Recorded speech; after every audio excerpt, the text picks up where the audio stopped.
Pois então, Eros, seja novamente bem-vindo, não é? A uma nova sessão do LLA. Vamos continuar o nosso papo sobre a epistemologia dos eixos, não é? Então, Perfeito. fique novamente à vontade para dar sequência ao seu raciocínio. Se precisar sair de novo, você sai e a gente volta, uma outra questão, não tem problema. Não. Vamos lá. Hoje a gente termina aqui. Vou compartilhar aqui a minha tela. Acho que a ideia, certamente, a gente continuar de onde tinha parado ontem. Eu vou só recapitular rapidamente o que a gente tinha já discutido. Mas, antes de mais nada, eu gostaria de agradecer aí a disposição de vocês, né, de participar aqui hoje de novo. Certamente, para mim, é muito bom poder contar com vocês para discutir essas ideias. Então, sou muito grato aí ao convite, né, e a atenção hoje aí de novo. Então, ontem eu comecei, né, a fazer essa discussão sobre a leitura, que eu estou chamando aqui uma abordagem ecológica das habilidades, né, epistemologia dos eixos. Então, eu comecei na fala de ontem, apresentando um pouquinho o que era a epistemologia dos eixos, e apresentei, né, a leitura da Danielle Moe Sharrock. Eu acho que é uma leitura interessante, que ela vai ler as hinge propositions, né, o que eu tenho chamado aqui de proposições eixo, como, né, maneiras de agir. E um problema que eu vejo na leitura dela é que não tem uma distinção, né, muito forte entre maneiras de agir que são, digamos assim, legítimas das não legítimas, ou aquelas que vão poder cumprir, de fato, né, um papel aí de fundamento não fundamentado, daquelas que não vão cumprir um papel de um fundamento não fundamentado. E se a gente não tiver alguma maneira de fazer essa distinção, acho que a leitura dela, né, fica sensível a uma ameaça, né, que eu chamei aqui de uma ameaça relativista, né. Eventualmente, qualquer proposição, dado um certo processo de enculturamento, poderia, né, acabar se tornando uma proposição, né, que cumpre, né, o papel de eixo, né. E aí a minha sugestão, então, é começar a pensar a noção de habilidade e pensar, então, que essas proposições, eixo, então, elas são maneiras de agir, como a Moe Sharrock sugeriu, mas são maneiras de agir que são constitutivas, né, de habilidades. E foi aí que eu comecei, acho que foi nesse momento que talvez tenha cortado, né, eu comecei, então, a falar um pouquinho sobre como que eu estou entendendo, né, a noção de habilidades, né. Eu parto de uma abordagem que eu chamo de ecológica, porque ela está apoiada na psicologia ecológica, né, que é um programa de pesquisa aí que surgiu nos anos 50 e 60 pelo James Gibson, pela Eleanor Gibson, e que tem sido, né, perseguido ainda até os dias atuais, majoritariamente como um programa de pesquisa para poder pensar a percepção, mas que, enfim, discípulos mais atuais aí desse pessoal em torno do Gibson têm tentado, né, estender para poder pensar outras capacidades cognitivas também, né. Uma das ideias centrais é de que a gente deve pensar, quando a gente está estudando, né, o organismo, sempre ele em relação, né, ao seu ambiente, e que a aquisição, né, de uma habilidade, ela vai ser sempre pensada também como uma espécie de sintonização desse organismo em relação ao seu ambiente. Ou também, né, transformação desse ambiente para que ele se torne, né, mais afeito, né, digamos assim, ao repertório de ações ou de comportamentos que esse organismo pode exibir. Mas, de qualquer modo, é como se fosse uma espécie de... Adquirir uma habilidade é uma espécie de acoplamento, né, entre organismo e ambiente. E é por isso mesmo que não faz sentido você falar da habilidade como uma propriedade que diz respeito só ao organismo, né? Ela vai, na verdade, dizer respeito a esse acoplamento entre o organismo e o ambiente. Eu exemplifiquei um pouco com a ideia, né, com a habilidade de ficar de pé, né? Claro que a criança tem que se preparar, né, de modo os seus aparatos aí musculares para conseguir se erguer, né, tem todo um treinamento, começa a engatinhar, enfim, uma série de condições prévias para que ela comece a poder ficar de pé. Mas uma das coisas que acontece nesse processo é o uso de apoio, né, que já é uma maneira, então, do mundo, né, tá, de alguma maneira, do ambiente, tá, de alguma maneira, contribuindo para a constituição dessa habilidade, né. Então, ela ficar de pé, por meio desse apoio, é importante porque isso ajuda a diminuir, digamos assim, o espaço de possibilidades de ações que ela vai ter que percorrer, né, para poder manter o seu equilíbrio e assim por diante, conseguir manter-se de pé. Então, esse apoio, né, restringe um pouco o leque de possibilidades que ela tem ao seu dispor e facilita, então, ela resolver essa tarefa, que é a de manter o equilíbrio e conseguir ficar de pé. Só que o ponto interessante é que, quando sai esse apoio, né, os adultos, a criança, enfim, que está aprendendo, ela continua se apoiando ainda no mundo externo para conseguir ficar de pé, né? Então, informações perceptivas, né, continuam sendo substantivas para essa habilidade, né? Falei do experimento da parede que se move, as pessoas, enfim, perdem o equilíbrio, que dão um indício favorável a essa posição. Então, com isso, eu dou um pouco de corpo a uma ideia que eu acho que aparece lá na Moyo Sharak, mas eu acho que ela talvez não tenha, aos meus olhos, claro, isso pode ser debatível, mas aos meus olhos não colocou muita substância, né? Ela vai dizer que as proposições eixos são embebidas de realidade, e acho que com essa explicação de como que as nossas habilidades devem ser entendidas, então, como uma espécie de acoplamento entre o organismo e o ambiente, fica mais claro, talvez, por que a gente deveria, então, entender essas maneiras de agir, que são as proposições eixo, como, então, embebidas de realidade, porque são maneiras de agir que devem ser entendidas, né, como tendo essa contraparte no ambiente,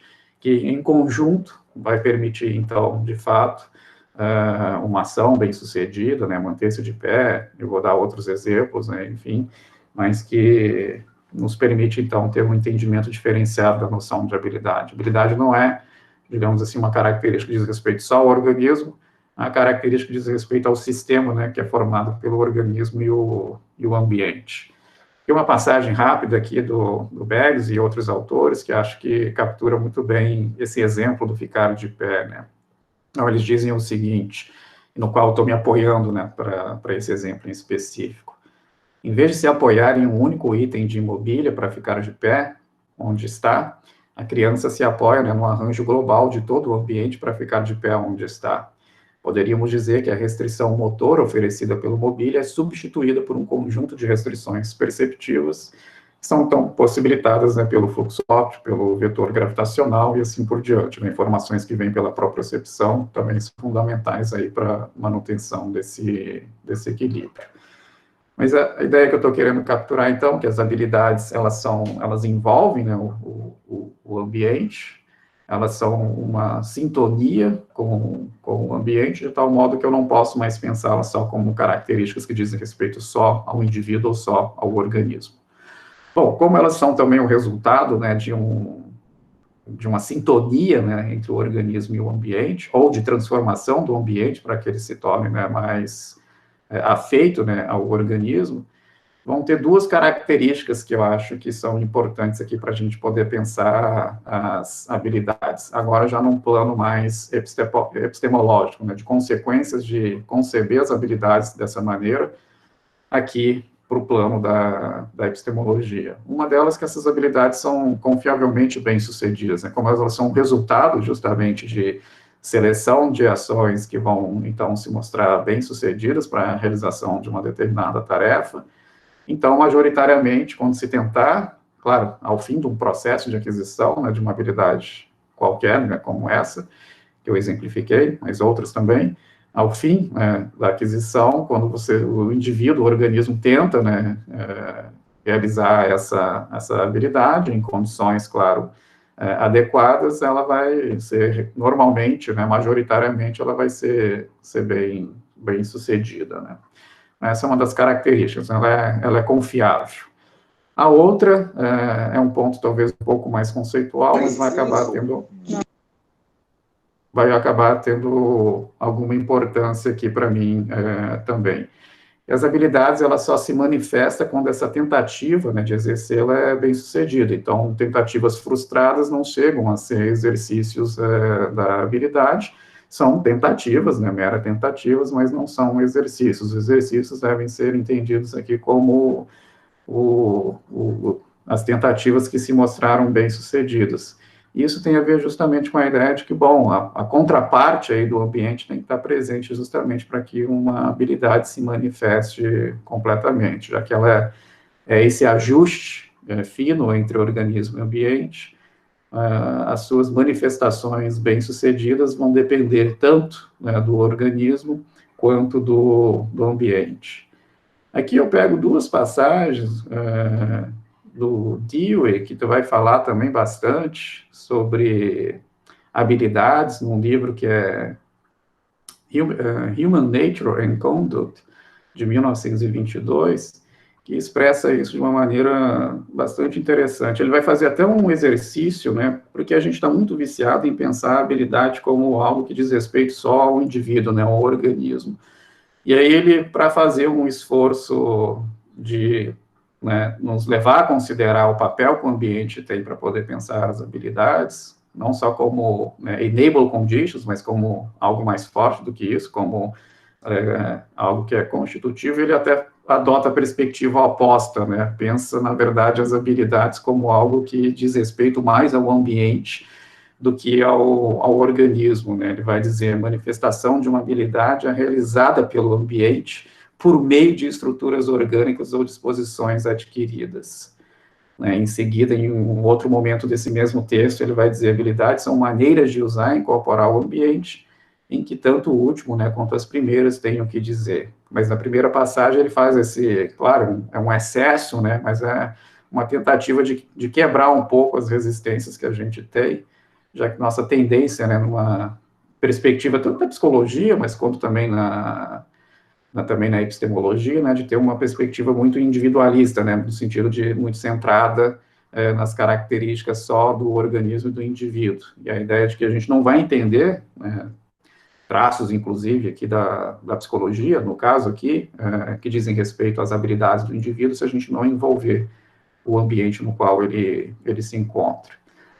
Bom, a gente pode discutir isso mais depois, se essa leitura de habilidades está correta ou não, ou até também, enfim, tirar algumas dúvidas, mas se essa leitura estiver correta, e se eu posso pensar, então, as proposições eixo, né, como maneiras de agir que são constitutivas de habilidade, então, eu posso pegar várias habilidades e começar a ver, né, exatamente que tipo de proposição eixo que estaria já ali embutida, né? Então, a própria habilidade de ficar de pé já está embutida ali, por exemplo, a proposição eixo, eu tenho um corpo, ou há um mundo exterior também, que vai se seguir praticamente dessa daí também, né? Eu tenho um corpo. Mas outras também interessantes, né? Por exemplo, a proposição eixo, né, que aparece, é citada também em vários outros lugares, né, há outras mentes, né, além de mim. A gente pensa aqui numa série de habilidades que nós temos de acompanhar o comportamento de outras pessoas, a gente pode entender essas habilidades como sendo aquilo que, de fato, está incorporando, né, essa proposição eixo. O que é essas habilidades de acompanhar, né, comportamentos dos outros, né? É simplesmente essas distinções que nós normalmente fazemos, as pessoas, por exemplo, como agindo de modo mais hábil, mais inteligente. Uma criança, por exemplo, que já aprendeu a andar de bicicleta, ela consegue discriminar outras crianças que estão andando de bicicleta de modo hábil ou de modo não muito hábil, por exemplo. E talvez muito antes delas serem capazes, inclusive, de justificar, né? Se você perguntar, mas por que essa pessoa anda tão bem de bicicleta e a outra não, talvez ela não consiga verbalizar isso, mas ela consegue já, claro, como alguém que sabe andar de bicicleta, fazer essa distinção, e a gente consegue rastrear isso também pelo comportamento dela, ela vai seguir, tentar imitar aquelas outras crianças que já andam de uma maneira melhor, em contraposição às outras que ainda não andam muito bem. Então, ela tem uma série de habilidades para poder rastrear essas qualidades que são qualidades que exibem, certamente, traços da mentalidade, né? Ser mais hábil, ser mais inteligente, ser menos inteligente. A gente discrimina também se as pessoas estão se endereçando a nós de modo agressivo ou não agressivo. Então, são habilidades que a gente vai adquirindo já bem cedo para discriminar essas qualidades, esses traços, né, do comportamento dos outros que exibem, né, características do mental, né.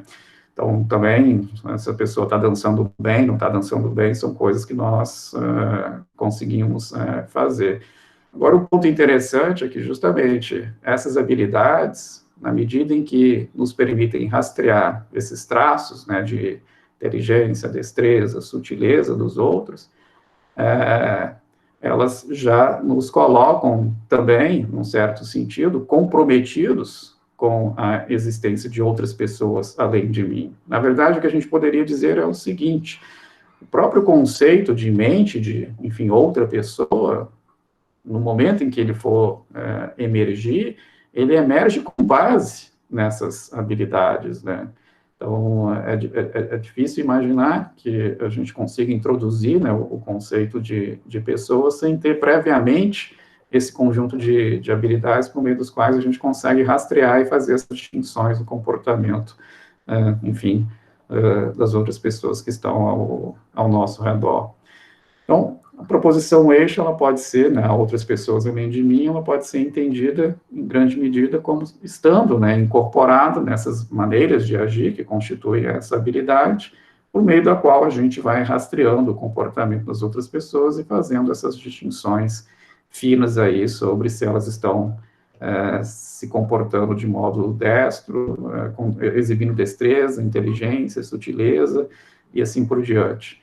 E bom, segue-se daí também que uma dúvida geral sobre se há outras mentes não teria muito lugar, né, se a gente tem esse entendimento de que as maneiras de agir a qual essas proposições eixos estão associadas são constitutivas de habilidades.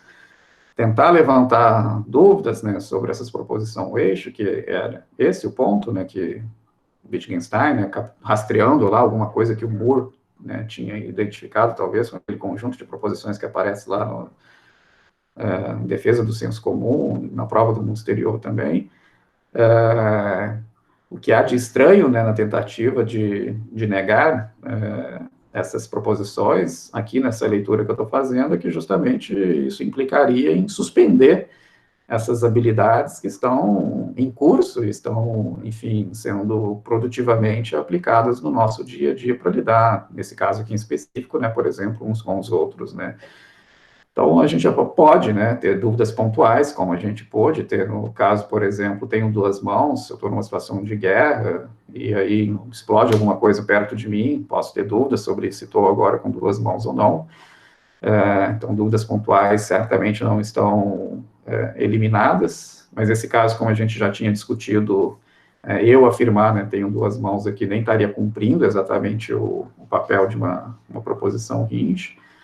Mas, de qualquer modo, pensando aqui no caso de outras, né, pessoas além de mim, em geral, em função do fato de que essas habilidades estão bem assentadas, não há possibilidade de nós termos dúvidas de se outras pessoas existem ou não. Eu posso ter dúvida de se uma pessoa em particular, por exemplo, deixou de existir. Então, um caso em que a pessoa está com Alzheimer, por exemplo, em algum momento ela deixa de existir. E é interessante, porque a gente vai, enfim, inclusive ter dúvidas de que ela deixou de existir quando aconteceu o quê? Quando, de fato, eu não consegui mais fazer essas discriminações, eu não consigo mais acompanhar o comportamento dela como manifestando inteligência, destreza, sutileza, né, e outros traços semelhantes. E aí, sim, podemos ter dúvidas de que onde, né, havia uma pessoa, agora não há mais, porque justamente essas habilidades não conseguem mais rastrear esses traços do mental, né. Então, com essa ideia, acho que a gente consegue ter uma explicação de por que algumas maneiras de agir elas podem cumprir, né, esse fundamento legítimo, né, de ser um fundamento, então, não fundamentado. Em um certo sentido, essas habilidades, elas são, em função de serem o resultado, né, de um processo aí fino de sintonização entre organismo e ambiente, são habilidades que nos dão, né, acesso, né, a características aí do ambiente, no caso, ao ambiente social, né, quando a gente está pensando na nossa interação com os outros, né, as qualidades aí mentais que os outros exibem.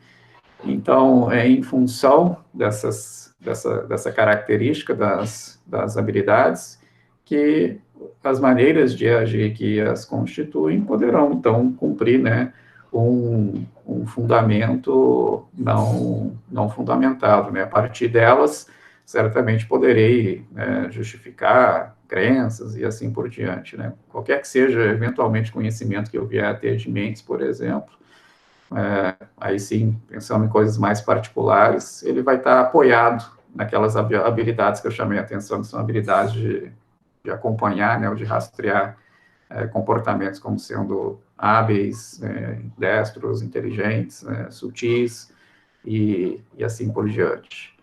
E, como eu estava mencionando, negar, né, essas proposição eixos, elas vão gerar uma estranheza, porque seria justamente como se a gente estivesse recusando, né, as habilidades que a gente possui. E não parece que a gente tem que a gente esteja em condições, né, de suspender as nossas habilidades em geral, né. E, por fim, a gente exibe, então, as proposições eixo, como elas são justamente maneiras de agir que são constitutivas de habilidades, a gente vai exibi-las quando a gente estiver exercendo essas habilidades. Aqui é quase, claro, um ponto trivial, mas que se segue da maneira como eu estou entendendo as proposições eixo. Bom, aí a gente volta para o nosso problema lá da demarcação, e me parece que a gente tinha um problema, né? Lembra de um exemplo que eu havia dado, né? A Terra existe, né, há 50 anos, um exemplo que aparece em algum momento da certeza, um experimento de pensamento, uma comunidade que, de alguma maneira, tem isso inculcado e vai enfronhar isso nas novas crianças, elas vão crescer, então, pensando que a Terra, né, exista no máximo 50 anos, e, bom, isso geraria, então, a dificuldade que eu levantei como sendo a ameaça relativista, né, no fundo, então, desde que você tenha aí um comprometimento visceral, né, lembra que também uma das características que o Wittgenstein aponta, né, essas proposições eixos, elas têm algo de animal, né, são irresistíveis, né, mas justamente por esse processo forte aí de enculturação, né, o modo como elas são assimiladas, né, e adquiridas, mas isso ensejaria, né, a possibilidade de que qualquer crença, no final das contas, qualquer proposição poderia vir a cumprir, né, por um processo aí adequado de enculturação, poderia acabar cumprindo o papel aí de fundamento não fundamentado, mas aí de modo ilegítimo, né. Como eu tenho esse crivo aqui, esse corte, né, eu vou dizer, bom, mas nesse caso, uma proposição como essa, ela vai contra, né, as nossas habilidades mnemônicas, né, essa proposição de que a Terra existe há 50 anos, né. Então, isso certamente é uma maneira pela qual eu posso dizer que ela não parece ser constitutiva de uma habilidade histórica ou mnemônica, ou pelo menos ela parece estar em tensão com as nossas habilidades históricas e mnemônicas, né? Veja a implicação, né? Um sujeito que mantém uma proposição como essa, a Terra existe há 50 anos, qualquer sujeito aí de 60 ou 70 anos que estivesse lembrando, né, das suas memórias da infância, de quando ele tinha, o de 60, né, quando ele tinha aí 8, 9 anos, ou de 70, quando ele tinha 15, 16 anos, esse sujeito teria que dizer que essa pessoa está confusa, né, que ela não pode ter essas lembranças, né, porque como a Terra existe há 50 anos, como é que o sujeito, enfim, na verdade, como o sujeito nem poderia ter 70 anos, né, tem uma dificuldade ainda maior, né? Mas ele não poderia ter essas memórias, né? Então, é difícil até a gente pensar coerentemente a situação de uma comunidade como um todo, que pudesse estar mantendo essa proposição e ainda ter as habilidades, né, históricas e mnemônicas que nós normalmente temos, né, histórias que são contadas de pai para filho, que parecem justamente implicar justamente que a Terra existe, né, muito mais de 50 anos. Então, não parece que essa proposição ela possa fazer parte de habilidades históricas e mnemônicas, né? E essa é uma razão, então, pela qual ela não seria uma proposição eixo. Ela até pode ser uma proposição visceral, né? Que por um processo de enculturação acabou dominando, né? Digamos assim, o modo de agir de um determinado grupo. Mas ela não é constitutiva de uma habilidade histórica e mnemônica, né? Quando muito, o que talvez a gente pudesse dizer é que essas pessoas, né, desse grupo, elas têm habilidades históricas e mnemônicas que são menos refinadas do que aquelas que nós, por exemplo, temos. E por isso talvez eles não consigam fazer nenhum estudo histórico ou exercício mnemônico que vá além de 50 anos, e nós, enfim, temos habilidades que vão muito mais longe. Então, nesse caso, não haveria conflito. A gente até poderia conceder que eles têm algumas habilidades mnemônicas e não haveria conflito. Eles só têm habilidades que são menos aperfeiçoadas do que as nossas. Seria como o caso em que eu, por exemplo, vou jogar uma bola. A minha capacidade de arremessar, né, enfim, a bola de basquete e acertar a 3 metros de distância, né, do cesto, em comparação com um jogador profissional, né? Então, ele tem uma habilidade muito mais refinada, certamente, do que a minha. Mas, nesse caso, a proposição eixo, ela teria que ser um pouquinho diferente, né? Se a gente lê desse modo, ela teria que ser algo como a Terra existe há pelo menos 50 anos, não que a Terra existe há 50 anos, né? Porque do jeito que está aí, a Terra existe há 50 anos, ela entra em conflito com as nossas habilidades e é difícil imaginar que ela possa participar de alguma habilidade histórica ou mnemônica. Agora, se é a formulação mais fraca, né, a Terra existe há pelo menos 50 anos, então eu posso imaginar um grupo de indivíduos que tem, de fato, habilidades, né, de ir até o passado mais restritas do que a nossa, e, portanto, essa proposição eixo seria uma maneira, né, de tentar expressar as maneiras pelas quais eles lidam, né, com as suas, né, técnicas aí de falar do passado e assim por diante, né? Sempre limitadas a coisas que não vão a mais do que 50 anos, mas aí a formulação seria a Terra existe há pelo menos 50 anos, né? Não que ela existe só há 50 anos.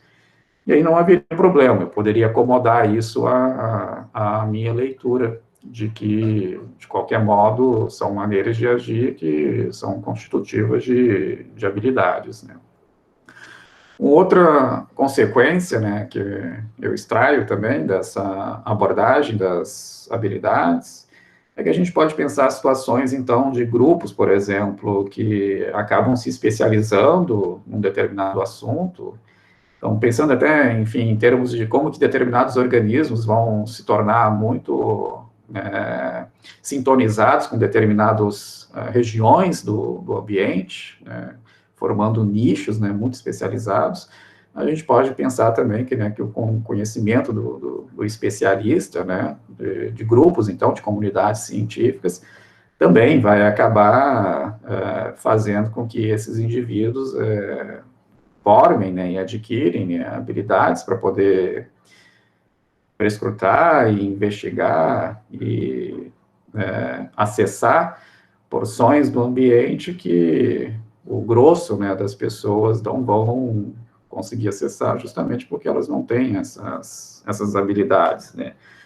Então, um movimento talvez ousado, pensando um pouco na proposição, por exemplo, a elétrons, e aqui eu tenho por referência, por exemplo, a posição que o Ian Hacking vai adotar com respeito a esse debate, realismo e antirrealismo. Ele vai adotar aquilo que se chama de um realismo de entidades, né? Ele diz, quando a gente está não só observando, né, elétrons, tem todo um instrumental, né, as câmaras de Wilson, para poder observar ali a passagem, né, de um elétron, mas a gente agora já constrói canhões de elétron, a gente consegue, né, controlar um elétron para poder fazer uma série de coisas. Então, numa situação como essa, não, a gente pode dizer que elétrons existem, e não, muito embora a gente possa ter ainda algum desacordo mais profundo com respeito, né, às teorias acerca, né, de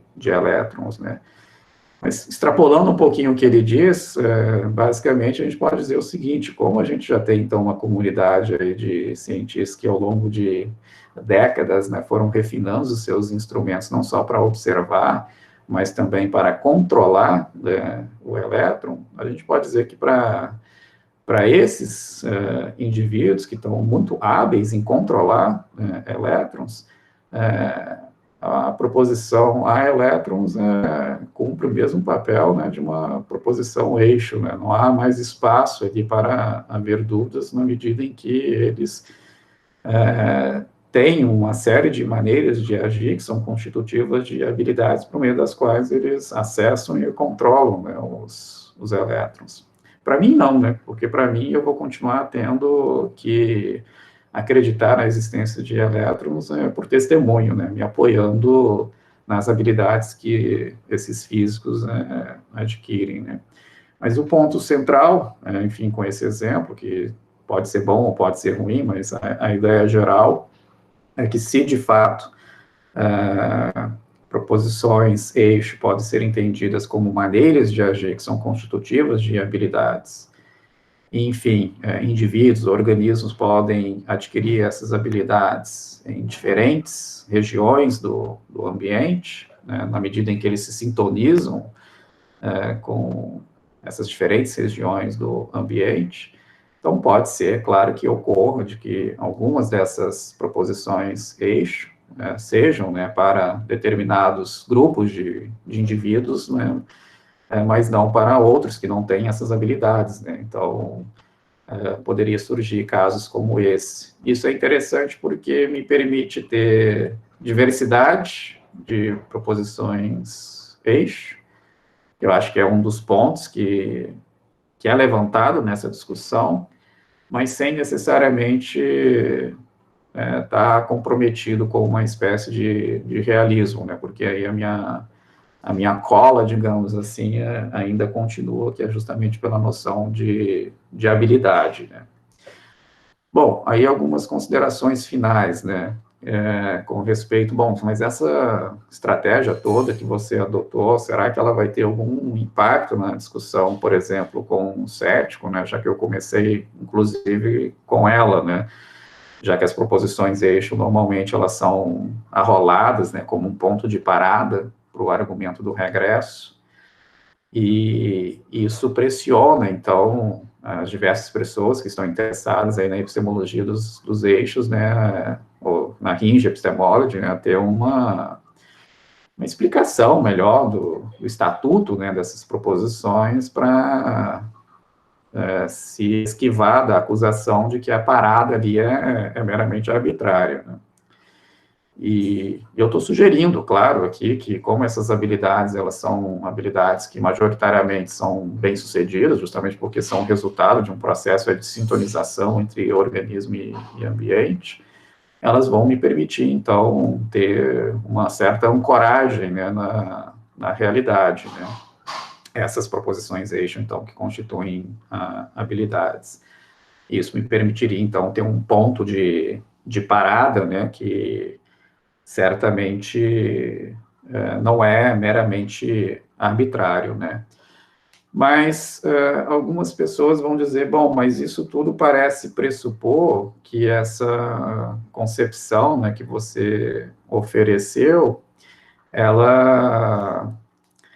qual concepção, né, a abordagem ecológica das habilidades que eu estou sugerindo aqui, que ela é correta, né? Um cético pode virar para mim e dizer, olha, tudo muito ótimo, tudo muito interessante, né? Mas, no fundo, a única coisa que você mostrou é um condicional, né? Claro, se as habilidades são embebidas de realidade, como eu estou sugerindo, né? Se a gente lê elas da maneira como eu estou sugerindo, elas vão ser embebidas de realidade.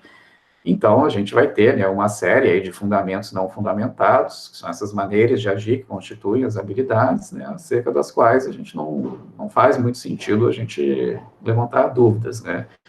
Mas eu posso ter dado, né, algumas razões, né, para aceitar essa leitura das habilidades, mas eu não provei, né, eu não sustentei, né, que essa é a leitura correta, longe de qualquer suspeita, né, e o cético está totalmente legitimado aqui em levantar dúvidas, né, sobre essa leitura das habilidades, né. Aqui, de fato, eu vou dizer o seguinte, bom, eu digo ali, não preciso provar, né, pode ser muito ousado, né, dizer isso, mas há um sentido aqui que seria o seguinte, tentar recusar também que as nossas habilidades são embebidas de realidade, parece ser muito ousado também, porque parece pressupor que a gente estaria comprometido com o erro massivo, né? E isso me parece também bastante contra-intuitivo.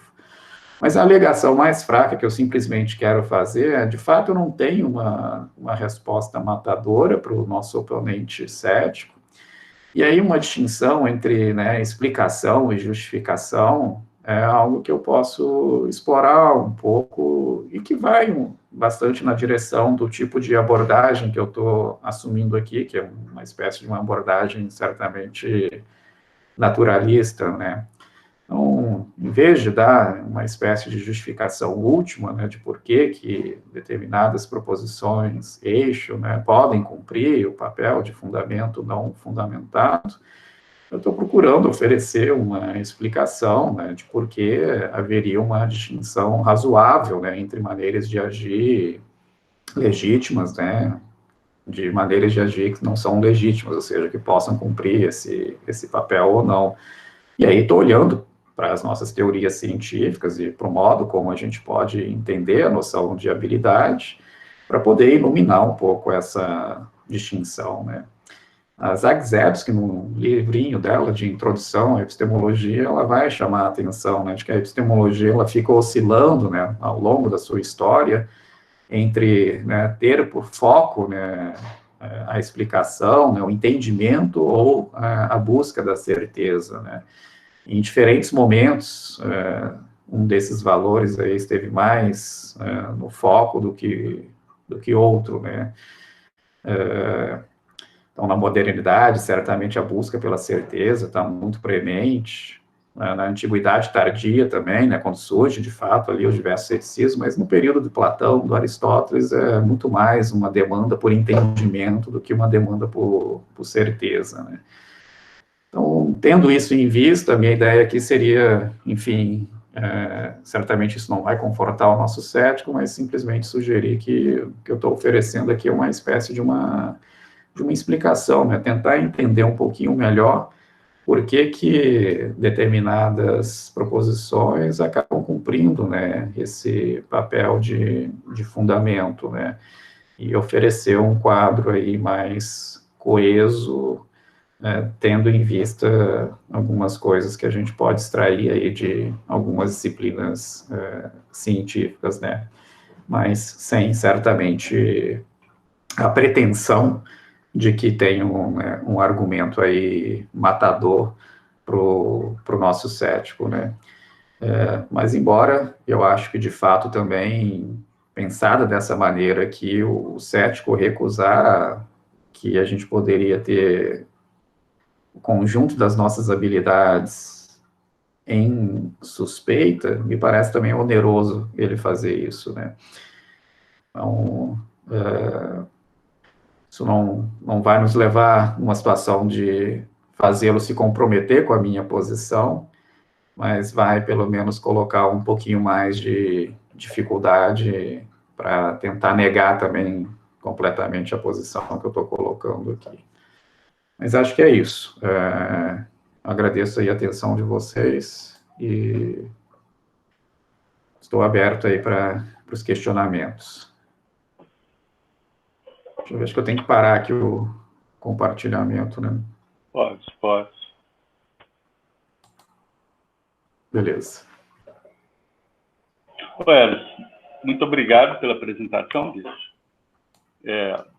O canal está aberto, então, se alguém quiser já perguntar. Pode perguntar? Uma questão. O Daniel da animou. Eu já ia iniciar aqui para o pessoal tomar coragem, mas vamos lá, Daniel. Eros, tudo bem? Tudo. Primeiro, muito obrigado pela sua apresentação. Prazer meu, sempre bom te ouvir.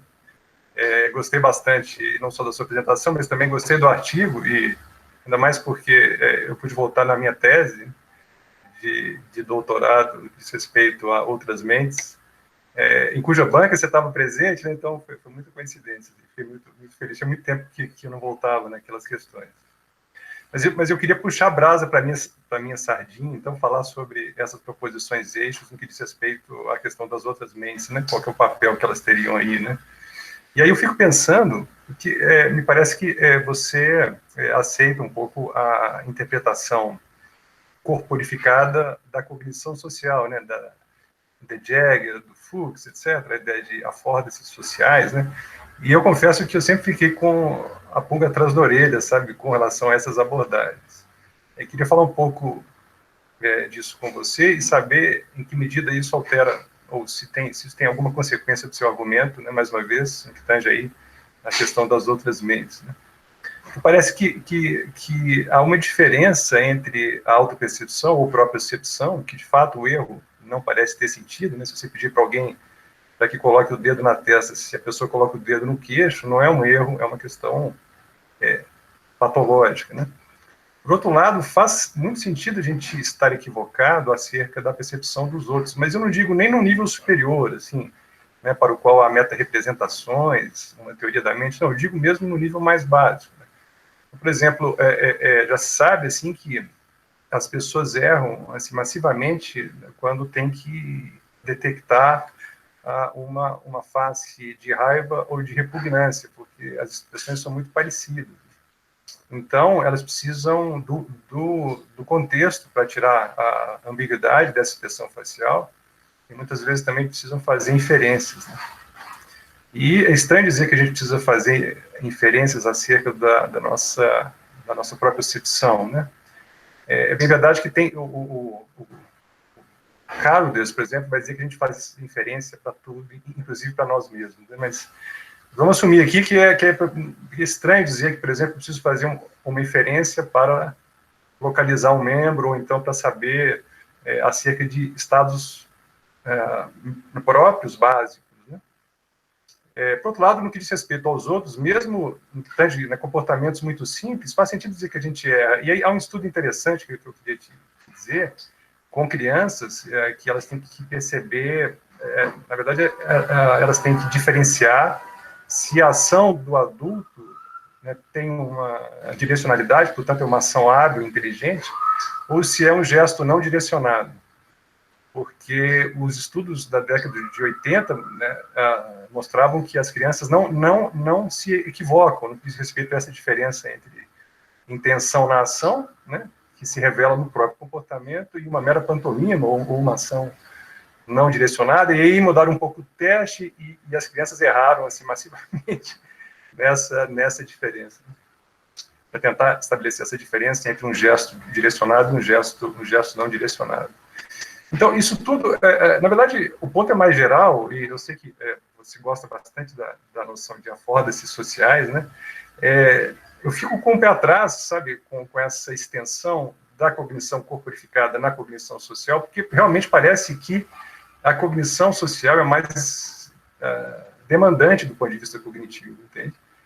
E então você precisa, mais uma vez, você precisa do contexto, você precisa de fazer inferências e assim por diante. Então, essa é uma primeira questão, assim, como que você vê, então, já que o erro parece fazer sentido, mesmo na percepção mais básica da ação de outrem, né, qual que seria o lugar das proposições eixos aqui? E uma outra questão, essa muito rápida, é o seguinte, a gente consegue perceber em vários lugares, não só em em corpos humanos, né? Parece que a gente tem uma super sensibilidade à face, se isso também altera um pouco o seu argumento. Mas é só isso, queria te agradecer mais uma vez aí, obrigado. Eu que agradeço as questões, vamos ver se eu consigo responder minimamente, né?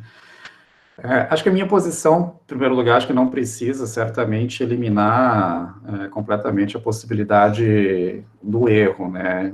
Porque esses erros são pontuais, são em casos particulares, né? O erro massivo é que certamente colocaria uma dificuldade maior, né? Então, o comprometimento com...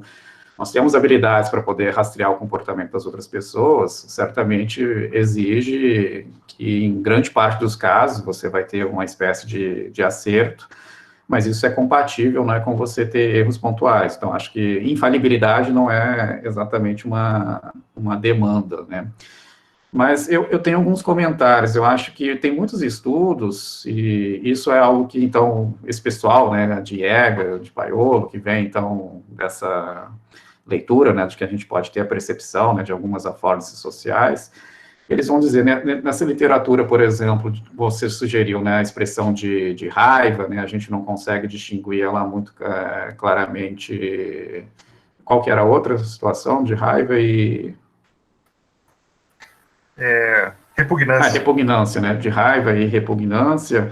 Em muitos desses testes, eles são baseados em fotos, né, então você coloca lá uma série de fotos e vai ver se o sujeito consegue fazer a discriminação ou não.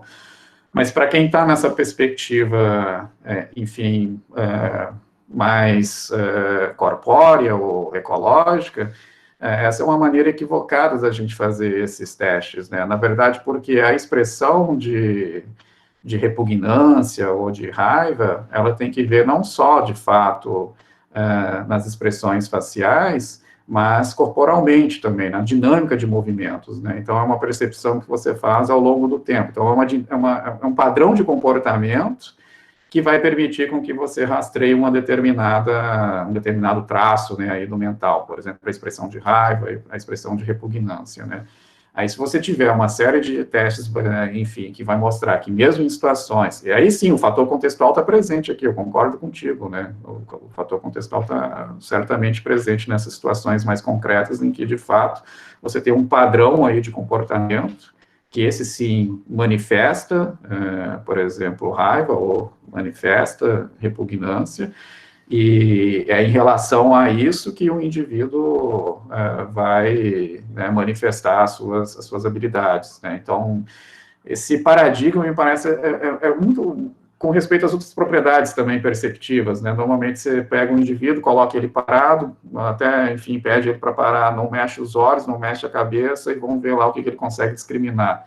Na perspectiva da psicologia ecológica, isso não faz o menor sentido, né? Porque como a informação está espalhada no ambiente, no espaço e no tempo, o organismo, o sujeito, ele tem que se mover para poder pegar essa informação. E eu diria a mesma coisa, então, com respeito às emoções, né?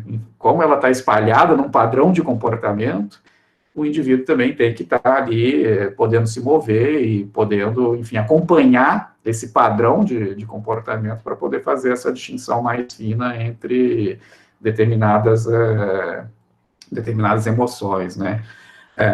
Agora, claro que o nosso repertório de emoções, ele é bastante complexo e bastante refinado, e certamente ele vai ser esculpido, né, socialmente, vai ser refinado, né, em função das nossas práticas culturais, e não é de se esperar, talvez, que todos esses traços emocionais estejam diretamente acessíveis, né, digamos assim, à percepção.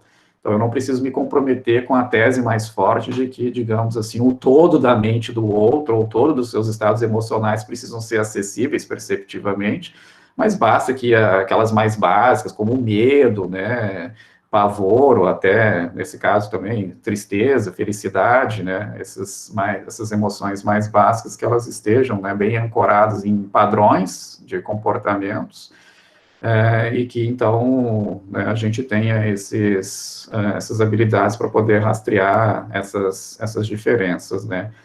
E essas outras características mais gerais também, que eu sugeri que são manifestações também do mental, né, em termos de habilidade, enfim, ser esperto, ser hábil ou não, que isso também a gente vai discriminando também relativamente bem desde muito cedo, né? Então, acho que eu teria esses comentários para responder a primeira questão. Acho que eu não preciso, certamente, a tese muito ousada, dizer que, né, todos os nossos traços mentais estão abertos na inspeção perceptiva, um conjunto talvez restrito, mas que já é suficiente para poder dizer que o outro já me é dado, né, digamos assim, na minha experiência perceptiva, né? Isso já é suficiente para ter a range, né? Em função dessas habilidades que me colocam em contato com essas pessoas, né? Em função dos seus estados emocionais ou essas outras características, né? E, bom, a sua segunda questão, só rapidinho para...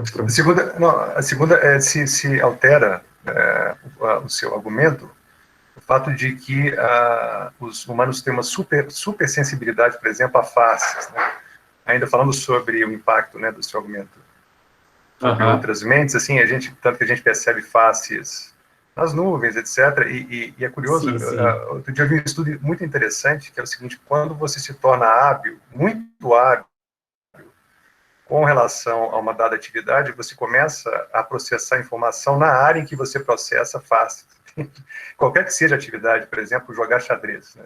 Você tem uma estimulação justamente na área que, né, talvez seja a área que a gente tem mais sensibilidade, né, responsável por nosso instinto social, que é justamente a percepção de face. Então, a área ligada, esqueci, não sei se é o córtex, é uma área do córtex pré-frontal que você começa a processar qualquer habilidade que você se torna muito expert ou competente. Enfim, se isso tem algum impacto no seu argumento. Acho que, enfim, impacto negativo, eu acho que não, mas certamente, como é uma habilidade bastante específica que nós temos e que, enfim, crianças começam a manifestar ela muito cedo, na verdade, a criança ela não olha para qualquer parte, enfim, do adulto, ela está já focada na face da mãe, né, muito cedo. Então, isso aí certamente precisa ser explicado, né, de fato, como nós vivemos no meio social, a gente olha aí os nossos antecessores aí na escala evolutiva, é de se esperar que tem pressão, né, seletiva para que a gente acabe adotando, né, cada vez mais estratégias de cooperação e assim por diante. Essa é uma das razões pelas quais, então, a gente deve ter capacidades aí bem refinadas como essa, né. Acho que a ideia de habilidade, ela pode ter explicações filogenéticas e outras ontogenéticas, né? Acho que, para mim, eu posso trabalhar com essas duas coisas, né? Não tem nenhum impedimento de que a razão pela qual a gente tem determinadas habilidades é por um histórico, né, de processo seletivo, e outras são ontogênicas, né, que é, de fato, pelo fato de termos uma aprendizagem mais específica, né? Acho que eu posso trabalhar com as duas coisas, né? Mas e nesse caso que você trouxe, eu acho que a parte da história certamente é filogenética e talvez menos, né, ontogenética, mas alguma história tem que ser contada, acho que sim. Não, tá ótimo, obrigado. Eu que agradeço.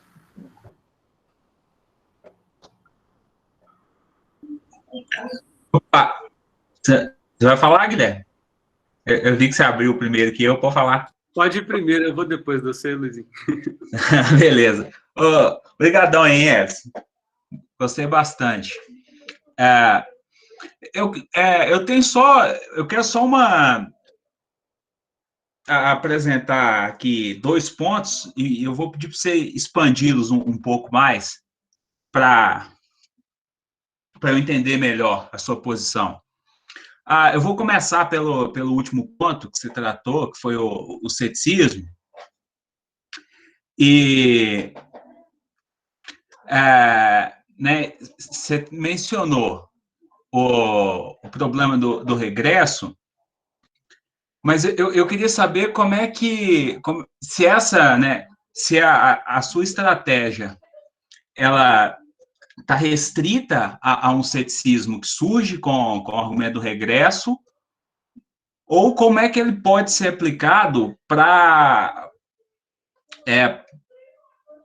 uma formulação do argumento cético, tanto o cartesiano quanto aquelas formulações próximas com proposições lotéricas, né? Proposições tipo aquelas condicionais.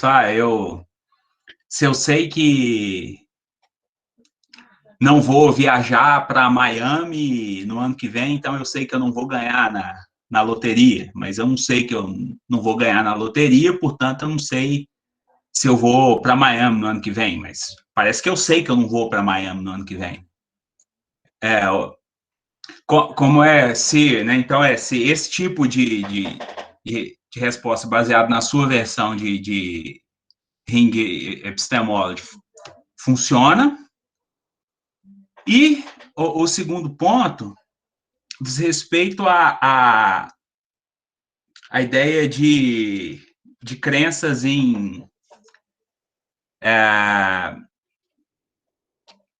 inobserváveis, ou crenças teóricas, de maneira mais ampla.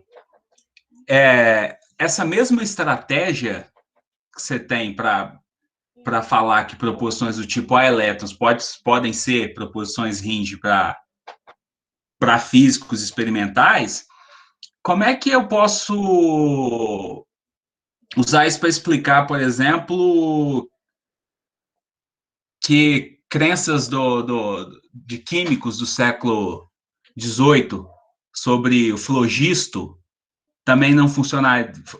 Primeiro, funcionariam como proposições Ring, né? E se funcionariam, como é que eu explicaria isso, uma vez que não existe flogisto, né? Eles estariam em contato causal com outra coisa?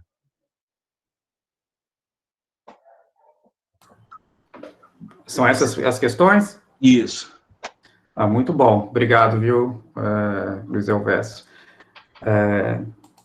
Vou começar pela última, né? No caso do flogisto, não está claro para mim, se a gente faz a analogia, né, com a estratégia, por exemplo, que o Ian Hacking tem com respeito aos elétrons, que a gente tem algo que é mais forte do que meramente a observação, né? Você tem uma teoria e você extrai algumas consequências e aí você elabora um determinado setup aí experimental e tenta ver se essas consequências, enfim, se verificam ou não, né? Você tem, no caso dos elétrons, né, a possibilidade de fazer intervenções mais controladas, né? Então, você consegue construir canhões de elétrons, você consegue manipular eles em uma série de condições, né? Então, você não está simplesmente observando os supostos efeitos dos elétrons, né? Se tivesse algo semelhante com respeito aos flogistos, né, aí a analogia, ela se aplicaria. Não está claro para mim que se aplicaria, né? E aí você pode dizer, mas, enfim, mesmo que se aplicasse, a gente sabe agora que os flogistos não existem, né? Então, a gente também poderia dizer, bom, quem diz que daqui, sei lá, 100 anos, né, a gente não vai descobrir que elétrons não existem, né? Bom, do ponto de vista da teoria, pode ser que muita coisa vá mudar, mas esses equipamentos que a gente tem, eles vão continuar funcionando, né? A gente vai continuar conseguindo mirar com esses canhões de elétrons e conseguir atirar e fazer alguma coisa. Então, essas relações que são dominadas e controladas, elas são conhecidas, né? Se você quer chamar isso de outra coisa, bom, tudo bem. Mas, então, o que eu diria é o seguinte, nós temos um conhecimento prático de um determinado tipo de entidade.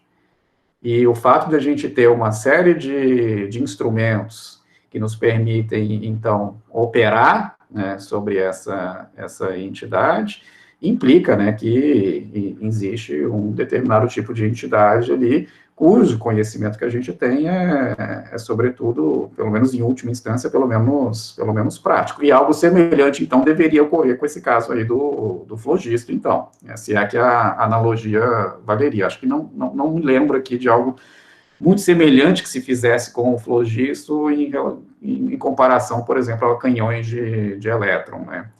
Mas se fosse, então, deveria haver, então, um conhecimento prático aí que, pelo menos, é mantido, né? Então, acho que essa que seria a minha resposta aí para essa sua questão. Não sei se você quer comentar antes de passar para outra. Não, tá ok.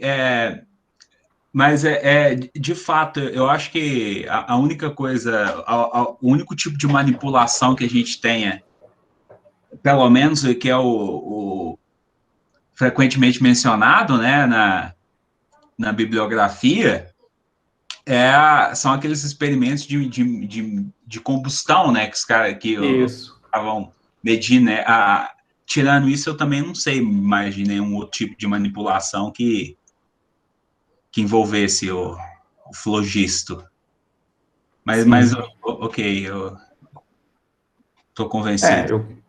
O que eu te diria é que variar esse conhecimento... Desculpa, posso entrar no meio? Vai lá. Vamos lá. Se variasse um pouco os exemplos, né? Esse exemplo ficou relativamente fácil lidar com ele, mas eu fico imaginando exemplos mais esotéricos, né? Tipo uma comunidade que acredita, tem como crenças fundamentais as crenças em seres sobrenaturais. E uma crença fundamental nessa comunidade que serve para várias coisas, para várias relações sociais, é dependente dessa crença. A crença na existência de bruxas, por exemplo. Não é isso, de um lado.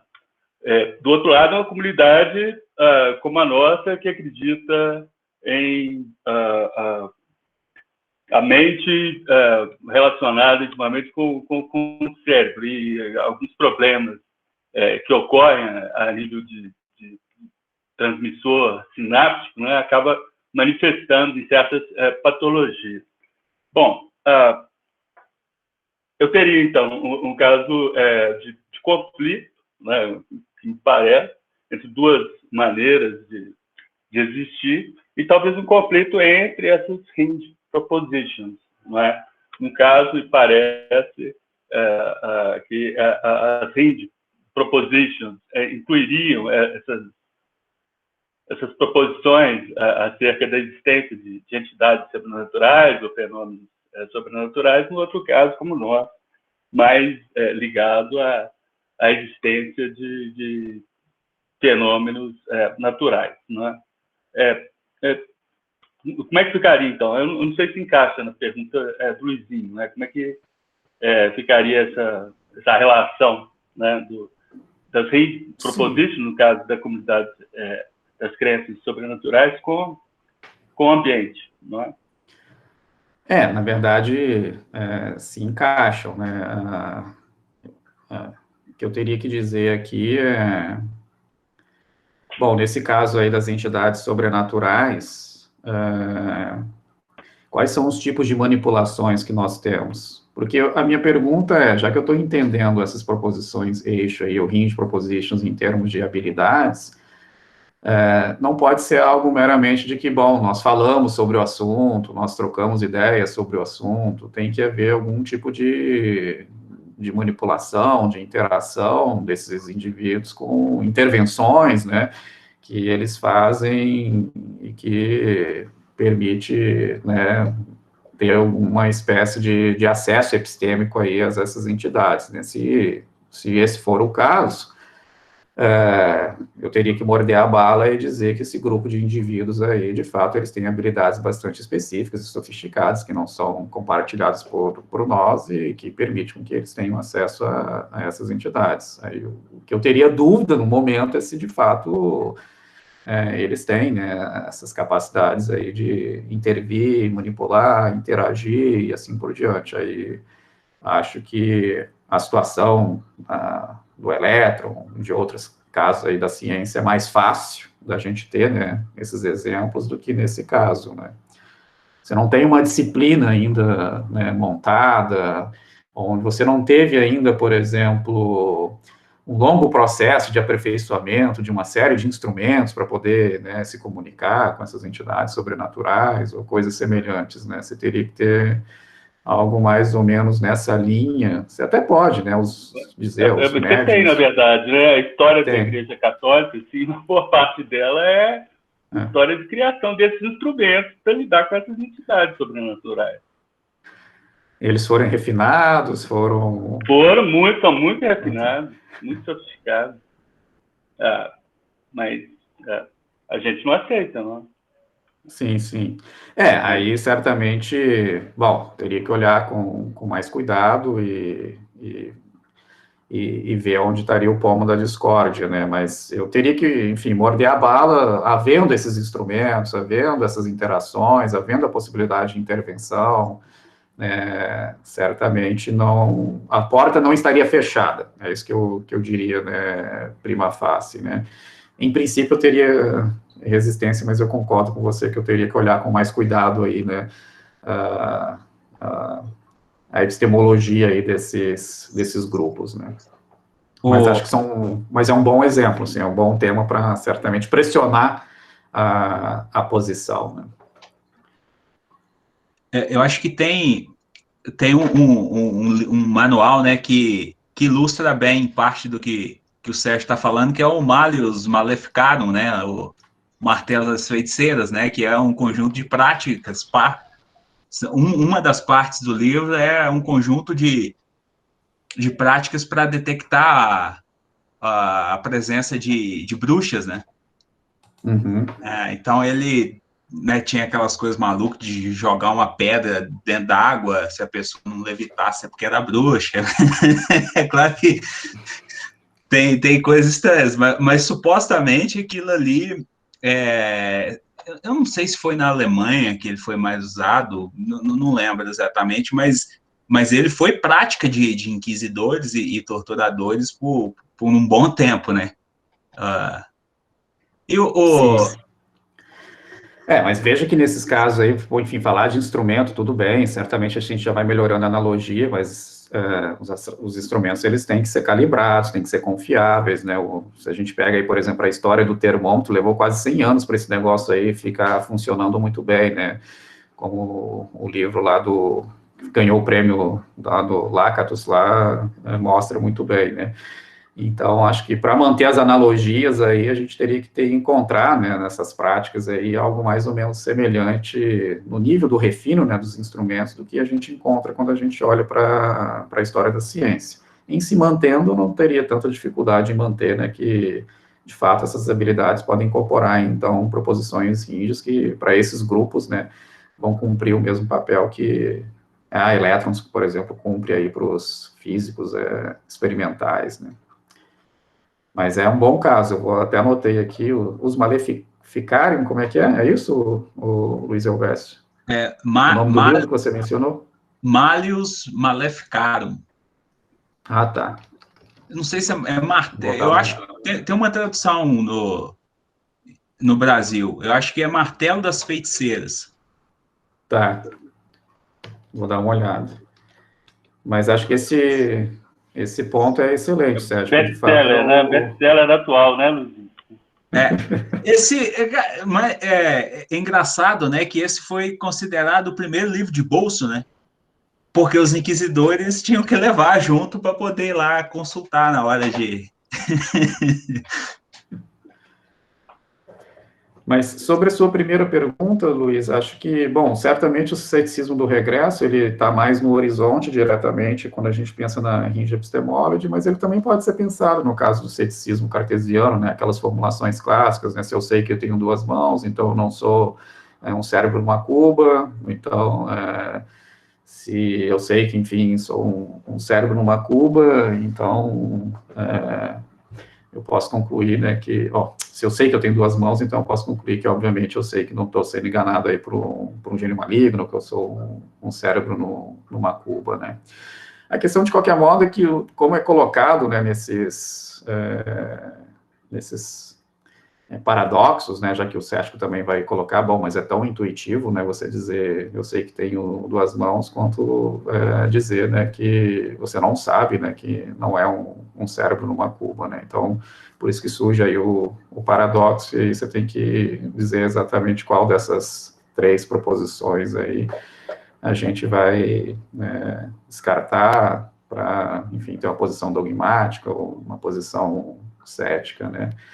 Mas aqui, talvez, nessa abordagem aqui, um pouco mais na direção do Wittgenstein, é tentar sugerir que, de fato, a possibilidade do engano, ela está apartada, né? Ela não se levanta, né, com respeito a essas proposições, né? E como, na verdade, essas proposições aqui estão sendo entendidas também como maneiras de agir, talvez tentar colocar elas nesses argumentos não funciona muito bem, porque também não vai fazer muito sentido você dizer, eu sei que eu tenho duas mãos. Não, o ponto não é esse, acho que o ponto ainda continua sendo o ponto lá que foi colocado pelo Wittgenstein. Não faz muito sentido você dizer que eu sei que tenho duas mãos, né? São proposições que estão isentas de dúvidas.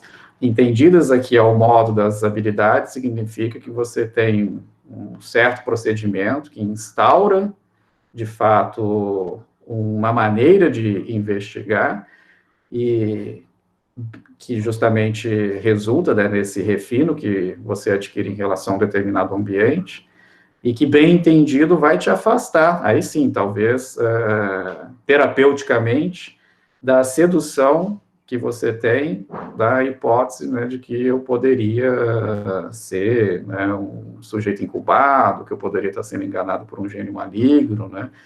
Então, a intuição de que, enfim, essas hipóteses são razoáveis, são prováveis, ou qualquer coisa semelhante, ela seria desarmada, né, na medida em que você compreende o papel que essas hinge propositions, elas desempenham, né. Então, não seria, de fato, aqui sugerir, eu posso dizer, né, eu sei que tenho duas mãos, eu sei que há um mundo exterior. Acho que essa não é a rota, né, que as pessoas que estão aí interessadas na hinge epistemologia iriam adotar. Então, acho que para responder um pouco a sua primeira pergunta. Beleza. Deixa eu só colocar um ponto rapidinho, então. Eu lembrei de um exemplo aqui que talvez não envolva uma proposição eixo, que é razoável dizer que eu sei que eu não vou ter, que eu não vou morrer amanhã, né? Ou eu sei que amanhã eu vou à padaria, alguma coisa do tipo, se eu tenho costume de buscar pão todos os dias e tal horário. Essa proposição, né, se eu sei que amanhã eu vou cumprir um compromisso qualquer, então também eu sei que eu não vou ter, que eu não vou morrer, que eu não vou ter um ataque cardíaco. Mas, obviamente, eu não sei se eu vou ter um ataque cardíaco. Então, se eu não sei que eu vou ter um ataque cardíaco, eu também não sei se... Eu não posso dizer que amanhã eu sei que eu vou cumprir o meu compromisso, que eu vou à padaria, ou que eu vou ao campo de futebol, sei lá. Mas parece que esse tipo de proposição, né? Agora, né, amanhã eu vou à padaria, não parece ser uma proposição que seja razoável de considerar como uma proposição eixo. Sim, mas essa acho que não, porque é um acontecimento particular, né? Ela não parece estar sendo pressuposta aí por uma série de outras habilidades ou de outras proposições, né? Então, acho que essa daí dá para conceder que ela, embora ela seja muito provável, né, altamente provável, você tem um argumento indutivo muito forte, né, em favor dela, né, sem dúvida, mas não... Acho que a resposta para isso não seria tratá-la, né, como uma proposição hinge, né, eu vou amanhã na padaria, né, ou algo assim semelhante. Ela é uma proposição provável, tem muita evidência a seu favor, mas ela é resultado de uma indução forte, né, uma indução bem forte. Então, não sei se perdi alguma coisa do que você está querendo colocar, mas acho que eu trataria assim, prima facie, né. Não, sim, eu entendi a sua resposta, mas é porque eu estou pensando aqui, que eu estou pensando exclusivamente na resposta ao cético, né? Então, como eu estou dando foco maior a responder o cético, eu estou pensando em uma maneira em que eu pudesse reformular o desafio cético, né? Como sendo, colocando o argumento nesses termos, né? Sempre que eu posso construir argumentos céticos dessa maneira, com proposições muito prováveis acerca do futuro, né? Uhum. Nesse caso, eu conseguiria restabelecer o ceticismo radical e a Hind Epistemology não seria mais uma posição que fizesse jus a uma resposta ao cético. Sim. Acho que no meu caso, talvez, o que o cético pode fazer é, bom, ele vai questionar, né, a leitura que eu apresentei de habilidades, vai questionar, por exemplo, que habilidades sempre envolvam, né, o ambiente, de tal modo que a gente poderia pensar num organismo, né, o cérebro lá incubado, que vai adquirir a habilidade de ficar de pé, sem ter, enfim, uma superfície onde, de fato, um corpo vai ficar de pé, né? Então, simplesmente ali mexendo nos neurônios ali, estimulando os neurônios daquele cérebro, seria suficiente para ele adquirir, né, todas as disposições que nós normalmente adquiríamos, né. Quando a gente entra nessa discussão, o que eu tenho a responder, de fato, não vai aplacar o anseio do cético, porque eu vou aqui adotar a minha posição naturalista e dizer o seguinte: vamos pensar de fato nessa hipótese aí do cérebro incubado. O que você precisa, né, para ter um cérebro de fato incubado? Você tem que ter um cérebro que vai receber uma série de nutrientes, que vai receber oxigênio. O cérebro não vai funcionar sem oxigênio. Você tem que ter um sistema circulatório. Você tem que ter, enfim, os nutrientes chegando. De tal modo que, para você ter um cérebro incubado, você vai ter que, na verdade, ter um substituto do nosso corpo. E certamente ele vai estar também interagindo com algum tipo de ambiente para que todos esses outros sistemas aí auxiliares, eles estejam funcionando também. Então, no fundo, acho que não tem como ter essa possibilidade, né? Do ponto de vista natural, né? Do ponto de vista metafísico, né? Você, não, a gente não precisa dessas coisas todas, né? Enfim, isso aí são restrições que o mundo natural, o cérebro atual, tal como ele funciona, nos coloca, né? Mas isso daí não são restrições aí quando a gente está pensando o problema cético. Aí, de fato, eu não vou ter uma resposta, né?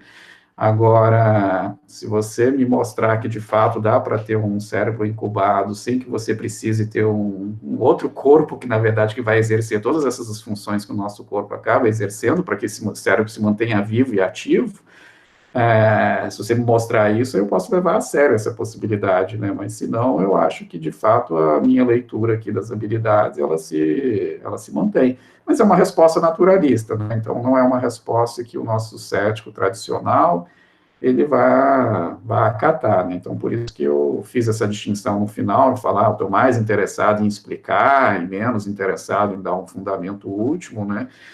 Do que para poder justamente fazer justiça à posição do cético, que eu sei que ele vai resistir, né, a isso.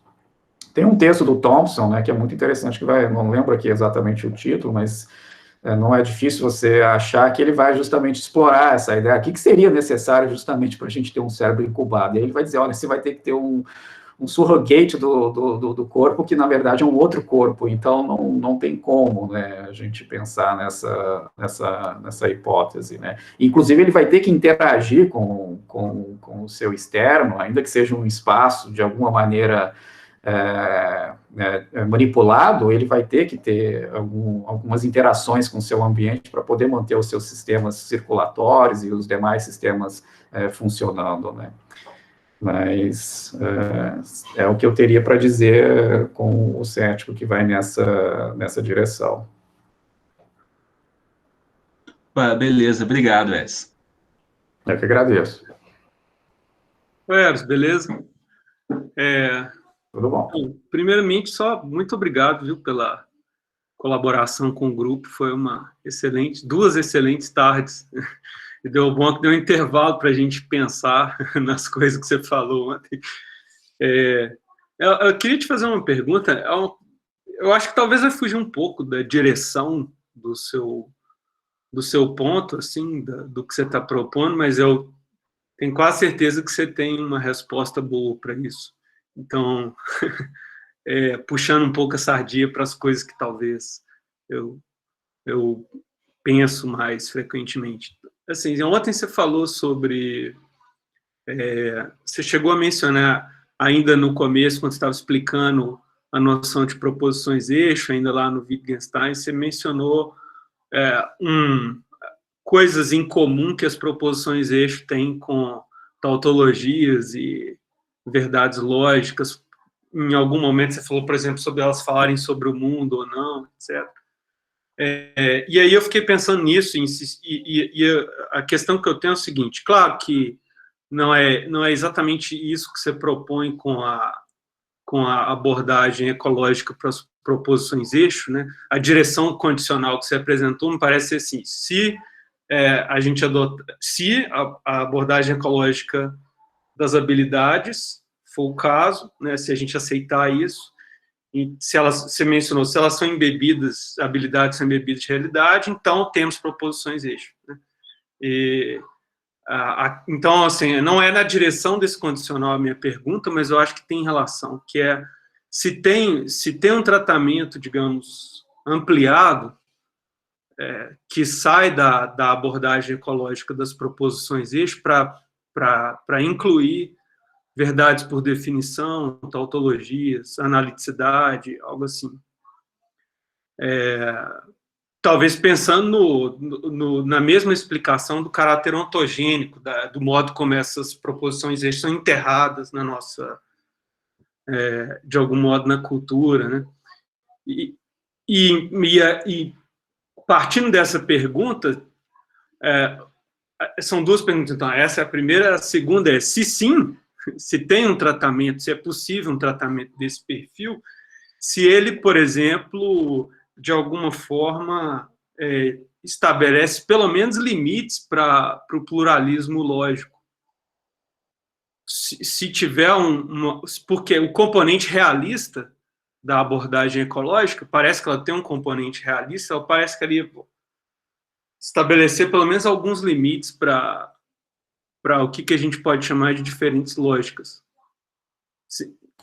De novo, desculpa se eu atravessei a rua para muito longe, mas... Não. Atravessar a rua para muito longe é sempre bom, porque nos permite também pensar um pouco melhor qual que é o alcance, né, claro, do que a gente está pensando e defendendo, né.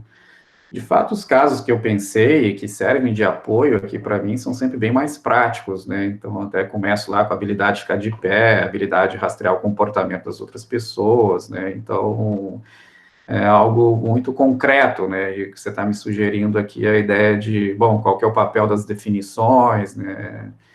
E podemos extrapolar e pensar em relações de probabilidade entre sentenças, né? Se eu estou pensando aí no cálculo indutivo, ou então nas relações lógicas, né? Estou pensando no cálculo, nos cálculos, possíveis cálculos aí de dedução, e, de fato, eu teria que pensar um pouco mais, né, sobre esses casos aqui, tentar entender como que eles podem ser pensados também em termos de habilidades, né, porque vindo também, enfim, no caso da indução, que para mim é um pouco mais familiar, já que eu trabalhei um pouco com o Goodman, a ideia dele é que qualquer que seja a definição, né, que você vai dar de indução válida, ela vai estar sempre ancorada numa prática indutiva, né. Então, você tem aí uma comunidade que já tem assentada, né, determinadas passagens entre, né, observações passadas e observações ainda não realizadas, e, basicamente, a nossa estratégia definitória aqui é codificar, né, essa prática, né. Mas aí eu posso dizer que essas práticas inferenciais, esse é o ponto, né, que você está pressionando, né, essas práticas inferenciais, elas respondem a alguma coisa, elas são simplesmente um mero acordo, né, entre indivíduos com respeito a o que vai me permitir justificar o que, ou há uma espécie de relações probabilísticas, por exemplo, que estão sendo capturadas, né, por habilidades que estão sendo refinadas, né. Acho que essa é uma boa questão, né, na verdade, para eu levar. Não vou conseguir aqui te responder, mas acho que seria interessante ter alguma coisa mais positiva a dizer sobre esse caso. E a mesma coisa valeria aí para o pluralismo lógico, né, que se imaginou no caso das relações dedutivas, né. Só motivando que eu não tenho uma posição fechada, digamos assim, sobre o estatuto, né, da lógica ou da matemática, que é o que me permitiria aqui, talvez, pensar um pouquinho melhor sobre essas situações, mas em princípio, em princípio, para a minha posição se aplicar aqui, eu teria que assumir alguma espécie de realismo nessas áreas, né? Acho que é isso que está envolvido aqui. Tá. Não, ótimo. Só motivando um pouco mais, porque talvez pode haver uma dúvida mais imediata na relação de proposições de lógica, por exemplo, o modo como se expressam enunciados de lógica, seja lógica indutiva, ou o que é que seja que eu estou colocando em jogo aqui, com habilidades práticas, né? É isso que você falou, de inferências, né? Esses experimentos, por exemplo, com o chimpanzé fazendo silogismo disjuntivo, acho que eles são apelativos para o que eu estou tentando relacionar aqui. Quer dizer, se certamente tem uma explicação ecológica para essas habilidades, e parece ter uma explicação que é um contínuo para explicar como as nossas habilidades inferenciais, embora mais sofisticadas, possam... enfim. Não, sim, acho que ficou claro, são habilidades inferenciais que estão em jogo, mas o segundo ponto é o que dá lastro para essas habilidades, né? Simplesmente um mero acordo de um determinado grupo, em função do fato de eu estar, claro, imerso num determinado grupo, eu vou absorver um padrão de inferência, um conjunto de práticas inferenciais, ou, né, se esses padrões inferenciais respondem a relações, né, de probabilidade, ou relações dedutivas genuínas, né. Acho que essas duas possibilidades estão abertas, né, e como a minha leitura parece ser claro, o meu ponto todo aqui é se eu posso ter uma leitura mais realista, né, das habilidades, por isso mesmo, embebidas de realidade, para ela funcionar, no caso aí da lógica, seja indutiva ou seja dedutiva, eu preciso de ter, né, relações aí probabilísticas ou indutivas genuínas, né. Claro, se não funcionar também, não tem nenhum problema, né, eu posso dizer que o domínio aí da lógica e da matemática é um construtivismo, né, que, enfim, prevalece nessa situação. No caso do mundo empírico, enfim, é diferente, né? Também tem essa possibilidade. Mas eu gostei muito, não tinha pensado, então vou colocar isso no meu horizonte aqui, sem dúvida. Legal. Obrigado, viu, pela resposta. Eu que agradeço a pergunta. Não te respondi nada, na verdade, mas vou levar isso aqui como um bom exercício aqui para mim mesmo. Eu gostaria de fazer uma pergunta, que é acerca dos elétrons, que, pelo que você falou, parece que a habilidade, então, ela envolve uma relação do organismo com o ambiente. Então, quando você tem um cientista lá manipulando, né, supostamente manipulando uma entidade inobservável, né, então, se ele consegue manipular e consegue produzir novos fenômenos a partir disso, então parece que ele tem habilidade ali para poder interagir com o elétron. A minha pergunta seria o seguinte: em que medida há espaço aí para um debate do realismo científico, por exemplo? Porque o cientista aqui é que tem a habilidade para poder interagir com essa entidade e tal. Aí vem um filósofo e começa a questionar algumas coisas, né, acerca de descrições teóricas, por exemplo, se elas são corretas. E aí, nesse sentido, se é o cientista que tem essa habilidade para interagir com essa entidade, em que medida é legítimo um debate filosófico acerca da existência dessas entidades? E, além disso, também, tem a questão também das mudanças teóricas, né? Porque, é uma proposição eixo para os caras que têm elétrons. Mas aí, se houver uma mudança teórica, como é que fica essa questão, né? Eles têm habilidade ali para manipular e tal, mas depois isso pode mudar. Eu não consigo puxar um caso passado, porque, geralmente, os casos de abandono de entidades, a questão experimental ela é um pouco mais deficitária, né? Não há... Cientistas de antigamente parece que não tinham tantas habilidades assim para manipular essas entidades, né? Eu queria saber acerca dessas duas questões. E no mais, parabenizar aí pela exposição, um tema muito interessante, muito legal mesmo. Obrigado. Agradeço as excelentes perguntas. Bom, acho que eu diria o seguinte sobre... Bom, o filósofo, claro, está perfeitamente autorizado a participar desse debate, mas certamente é interessante, nesses casos, que isso acho que vale geral para todo mundo que trabalha com filosofia da ciência, se inteirar, certamente, dessas teorias para não falar bobagem, né? Então, o filósofo, quando está fazendo filosofia da ciência, seja filosofia da matemática, filosofia da física, filosofia das ciências cognitivas, ele tem que... Certamente não precisa se tornar aí um experimentalista, né, nessas disciplinas, mas ele tem que estar bem a par aí do que está acontecendo nessas disciplinas, né. Agora, o caso do fato do elétron, eu acho que ele é sui generis, porque, de fato, ele está muito sedimentado, né, por isso que é difícil a gente imaginar aqui uma física futura onde não vai haver elétrons, e é justamente por isso, né, porque a gente consegue fazer muitas coisas com os elétrons, né, tem muitos instrumentos estão baseados, né, na nossa capacidade de controlar, né, os elétrons e não simplesmente de observar os seus efeitos. Embora eu não vou eliminar, e é por isso mesmo que o Ian Hacking ele vai fazer a distinção entre um realismo de entidades, né, e um realismo, enfim, com relação às teorias, né. Então ele vai dizer, o fato da gente controlar os elétrons me permite dizer simplesmente que há elétrons, ou seja, estou comprometido com a sua existência.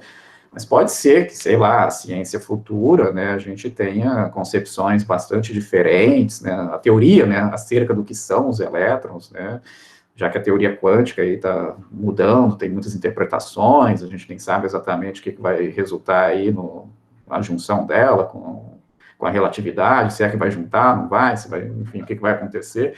Então, a nossa concepção, né, do que são elétrons até que pode vir a mudar. Mas eu manteria, acho que algo que eu disse na resposta para o Luiz Elvésio. Por mais que mudem as nossas teorias, as nossas concepções acerca do elétron, vai se manter aquilo que a gente consegue fazer com eles. Ou seja, há uma espécie de conhecimento prático que a gente tem acerca dessas entidades, os elétrons, que vai se manter.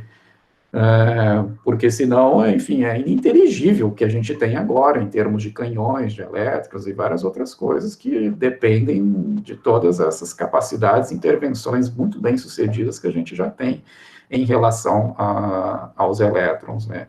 Então, no certo sentido, o realismo, o antirrealismo com respeito às teorias, acho que continua, acho que eu não tenho nenhum argumento matador aqui, por exemplo, para impedir a continuação desse debate.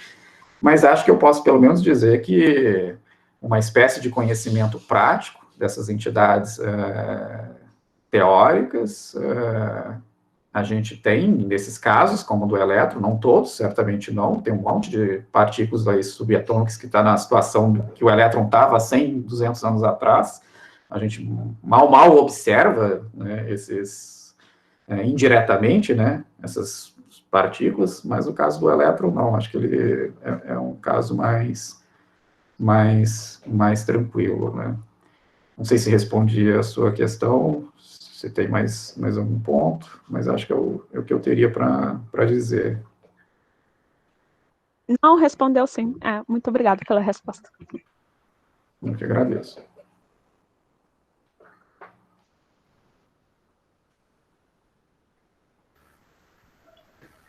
Daniel, você vai falar? Ô, Eros, que na verdade eu tinha uma dica para você.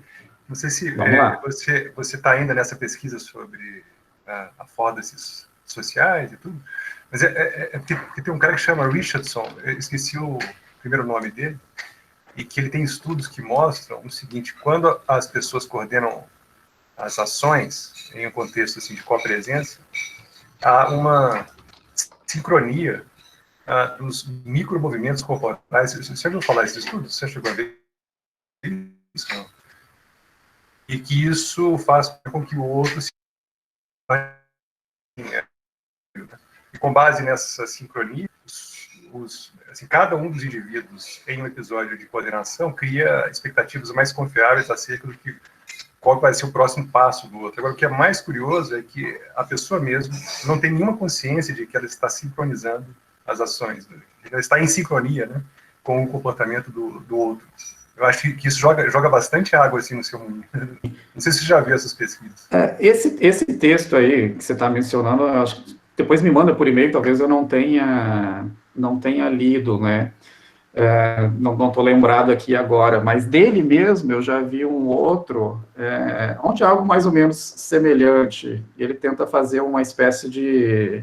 É um joguinho, onde você tem que, com um controle, por exemplo, tem um monte de ovelhinha andando, e aí você tem que manter essas ovelhinhas, digamos assim, num cercadinho, né? E aí você tem duas pessoas que vão jogar isso ao mesmo tempo, né? E as ovelhinhas estão indo para um lado, para o outro na tela, e eles estão lá com o controle tentando se aproximar, e as ovelhinhas têm que ficar no cantinho, né?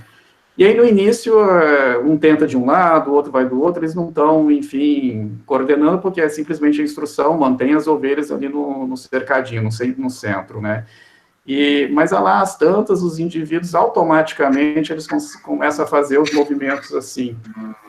E aí, com isso, sincronizados, né, de uma maneira sincronizada, sem que eles estejam falando um com o outro e tentando adotar a estratégia, mas automaticamente, em uma bateria de testes com pessoas diferentes, elas basicamente vão adotar essa estratégia, e aí as ovelhinhas ficam lá no centro. Mas, então, um outro exemplo de sincronização que acontece na resolução de uma determinada tarefa de modo automático, né, digamos assim. Exatamente. E sem que as pessoas estejam estabelecendo, né, verbalmente para isso. Tem outros tantos casos que ele estuda, depois eu te mando. Esse caso em dança, por exemplo. E o que é interessante é que tudo isso é aquém do controle consciente, na verdade, né? Aquele comprometimento fulcral, né? Uma coisa assim que diz respeito à nossa humanidade, tal, esse nível, né? Que você tá, sim. E aí, acho que outra coisa que surge aí também dessa literatura é a ideia de que, bom, e talvez isso possa afastar um pouquinho o seu pé atrás com a ideia de que a cognição social, ela esteja, né, ofuscada, ela esteja atrás, né, digamos assim, da nossa percepção, ela não é alcançada pela nossa percepção, é que a ideia de que, bom, parte, talvez, dos nossos estados, obviamente, não vou dizer todos, mas que parte dos tipos de estados mentais nos quais nós podemos nos encontrar, eles são constituídos pelas nossas próprias interações sociais. E essa é uma razão pela qual, então, esses tipos que são constituídos pela própria interação, eles vão estar acessíveis perceptualmente, né? Claro, isso não vale para o todo do mental, não estou dizendo que o todo do mental é constituído socialmente, pelas interações sociais, mas se parte dele já isso já é uma razão a mais também para poder pensar que eles estão acessíveis, né? Sim, na verdade, então, eu acho que só assim, eu acho que uma questão que se coloca para essas abordagens é que elas não contemplam capacidades que operam, né, por assim dizer, no modo offline, né? Mas, sim. Mas, por exemplo, quando você olha para as abordagens mais assim, contemporâneas, mais novas, sobre cognição corporificada, tipo a do Andy Clark, por exemplo, ele dá conta de capacidades como simulações, inferências e tal, né? Então, ele tem uma concepção mais ampla, né? Porque não deixa nenhum explanando de fora, né? O Clark, por exemplo, não sei se você conhece da mente preditiva, então me parece que essas abordagens são mais fecundas do que as primeiras, por exemplo, né? Eu vejo um avanço, assim, por exemplo, sobre o que o Andy Clark fala, né? Mas eu concordo, não, acho que tem um ganho, sim, na cognição corporificada, não há dúvida. Não, legal. Esse debate, enfim, acho que os renativistas aí ainda são mais reticentes, né, à adoção do representacionalismo, que o Clark ainda mantém. Mas, enfim, né? O debate certamente está muito vivo aí na filosofia das ciências cognitivas. Sim, beleza. Mas gostei. Depois eu vou te mandar um e-mail para você me mandar. Tá bom, me manda okay. assim que eu quero dar uma olhada. Ok. Legal. Ô Daniel, desculpa, Eros, mas eu coloquei um artigo no chat. Você poderia confirmar se é dessa pessoa que vocês estão falando? Fazendo favor? Eu acho que é ele mesmo. Acho que é Michael. Então estamos na boa. Michael Richardson. Acho que é isso. Uhum. É ele sim. Não é isso, Eros? Acho que é ele.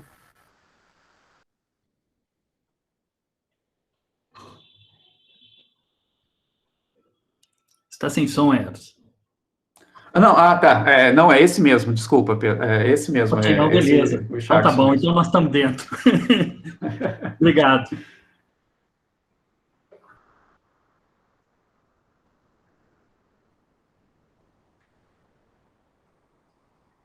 Mais alguém se inscreve para fazer pergunta? Não? Eu tenho uma última aqui. Vamos lá, Luiz. Você está preocupado em lidar com aqueles outros problemas mais de firula, igual o Pritchard, por exemplo, com o problema do fechamento, ou isso não aparece na sua discussão? Antes eu estava, agora eu estou cada vez menos. É que, de fato, nos últimos anos, eu tenho feito um movimento cada vez maior, assim, mais para a filosofia da mente, na verdade, mais para essas questões que eu estava discutindo aí com o Daniel sobre filosofia da ciência cognitiva, né? É claro que eu estou interessado nas consequências epistemológicas que essas visões, né, que essas concepções do mental têm. Só que isso acaba me deixando ainda trabalhando, né, digamos, mais no pano de fundo e muito menos nessas questões de franja, né, como aparece na questão do fechamento e assim por diante, né. Então, estiveram mais no meu horizonte, mas agora estão cada vez menos, né. Eu diria isso. Não, ok. Eu tenho um sentimento parecido também. Eu, durante muito tempo, estava preocupado com isso, mas vai cansando, né? Eu não sei se vai cansando no sentido de achar que é bobagem, eu acho que não, acho que são questões pertinentes e certamente ensejam aí toda uma investigação, mas, de fato, como eu diria que o meu pano de fundo naturalista está cada vez mais forte, fica cada vez mais difícil, de fato, eu me engajar com essas questões que parecem não levar em consideração, né, as teorias que a gente tem sobre o que é a mente, sobre o que é o corpo, sobre como essas coisas se interagem ou não. Então, esse pano de fundo que vai se formando, ele limita um pouco as questões nas quais eu vou me engajar. Agora, eu estou ciente que são pressuposições que eu estou fazendo e, certamente, para quem não tem esse pano de fundo, uma série de outras questões vão se descortinar e não tenho nada a dizer contra elas, né? Não vou dizer que são bobagens ou qualquer coisa assim, mas a gente tem que fazer as suas pressuposições para conseguir avançar em alguns pontos, né? Então, nesse sentido, ela sai um pouco do meu horizonte, né? Então, pensar como eu disse, se você quer pensar no cérebro incubado, vamos lá, mas me mostra um cérebro incubado de acordo com o conhecimento que a gente tem do cérebro, né? Aí sim, aí vamos ver até onde que a gente consegue chegar. Fora isso, não estaria, né, não é uma possibilidade que eu vou levar, né, muito a sério, embora entenda que o cético aí tradicional vá fazer isso, né? Ok, valeu.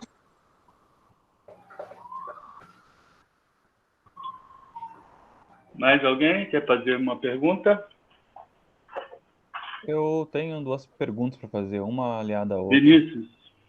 Vamos lá, Vinícius. Obrigado, Eros. Como sempre, excelente, né, as apresentações do Eros. Eu queria fazer duas perguntas, né, como eu disse. A primeira, eu não conheço essa literatura sobre Range Epistemology, então talvez eu esteja indo longe demais. Mas A primeira pergunta é se pode haver hinge propositions na moralidade, por exemplo, uma proposição na moral que muito se fala, que se conhece, que ela é um fundamento não fundamentado, vamos dizer assim, é que, por exemplo, torturar pessoas apenas por diversão é moralmente errado. Isso seria uma proposição moral que não teria seria um fundamento não fundamentado. E, aliado a isso, e aí seria a minha segunda pergunta, se haveria hinge propositions para os filósofos. Se haveria, por exemplo, o que talvez possa ser um exemplo, seriam as intuições que os filósofos têm para iniciar suas investigações. E como um exemplo de intuição, talvez esse mesmo caso de que torturar pessoas apenas por diversão seria moralmente errado. Então, seriam essas duas perguntas. Se existem hinge propositions para a moralidade e se hinge propositions haveriam também para filósofos em termos de intuições. Boa pergunta. Boas perguntas. Difíceis.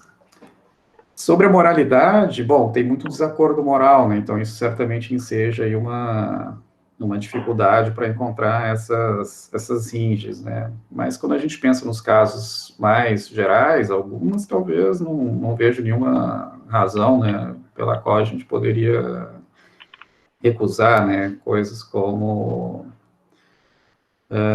seres sencientes, são seres de apreciação moral, coisas que estão nesse nível, né?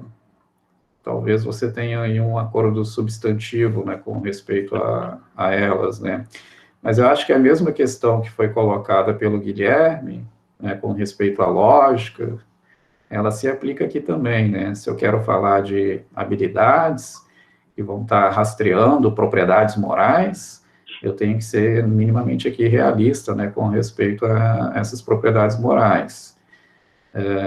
Para poder falar de habilidades que dão acesso, né, a essas propriedades. Ou não, né? Se eu, de fato, penso que a moralidade é meramente um construto social, aí eu não vou aplicar essa abordagem, aí talvez não faça muito sentido falar de hinge proposition no sentido que eu estou falando, né? Eu diria a mesma coisa, então, para as intuições, né? Acho que o problema aqui é justamente, assim como no caso das relações lógicas, você tem relações conceituais, substantivas, né? Em relação às quais a gente pode dizer que um treinamento filosófico, né, nos coloca sintonizado, né, com essas relações conceituais, né? Mas isso parece pressupor que tem um domínio aí prévio, né, de relações entre conceitos, que vai nortear aí a aquisição dessas habilidades, né? Então, acho que para esses casos, acho que seria muito semelhante ao caso da lógica, né? O caso da intuição aí filosófica seria muito semelhante ao caso da lógica, né? Então, a resposta que eu tenho para dar para você é que eu tenho que pensar mais se eu tenho inclinações mais realistas ou não para esses domínios, né? Ainda não tenho resposta fechada para isso. Para moralidade eu gostaria de ter, mas eu acho muito difícil, viu? Gostar eu gostaria, mas acho que é muito complicado. Tá, perfeito, obrigado. Eu agradeço aí as perguntas. O Vinícius é aluno aqui da URGS, então é por isso que ele fez esse elogio aí no início. Ele foi contratado para fazer o elogio aí. Obrigado, viu, Vinícius? Essas questões aí são excelentes aqui também para pensar aí a extensão aí da abordagem. Tá, perfeito, obrigado.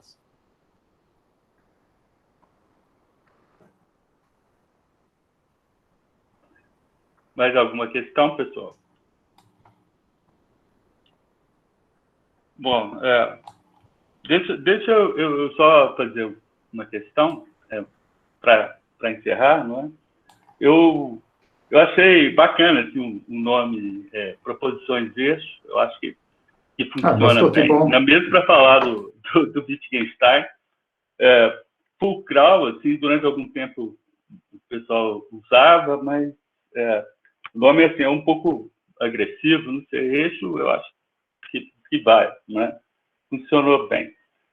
Mas, para lembrar um pouco o Wittgenstein, né?